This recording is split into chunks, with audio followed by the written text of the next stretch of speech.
मुलीवरची काळी जादू काढतो म्हणत ज्येष्ठ महिलेला लाखो रुपयांचा गंडा घातल्याची घटना पुण्यात उघडकीस आली।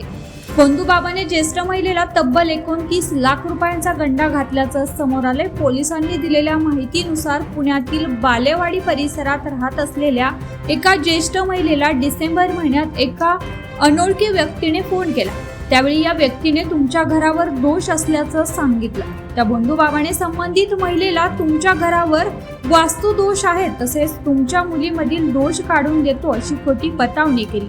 या दोषामुळे घरावर आलेले संकट दूर करण्यासाठी काही पूजा कराव्या लागतील असं सांगून महिलेला ऑनलाईन पद्धतीने पैसे देण्यास सांगितले। या बंधुबाबाच्या मागणीनुसार महिलेने आरोपीच्या खात्यात वेळोवेळी 28,77,000 रुपये जमा केले। मात्र त्यानंतर जेव्हा या महिलेने त्या व्यक्तीला संपर्क करण्याचा प्रयत्न केला तेव्हा समोरून काहीच उत्तर आलेलं नाही। या घटनेमुळे आपली फसवणूक झाल्याचं महिलेच्या लक्षात आल्यानंतर त्यांनी थेट पोलिसात धाव घेतली। दरम्यान या प्रकरणी चतुरशृंग पोलिसांनी गुन्हा दाखल करून पुढील तपास सुरू केला।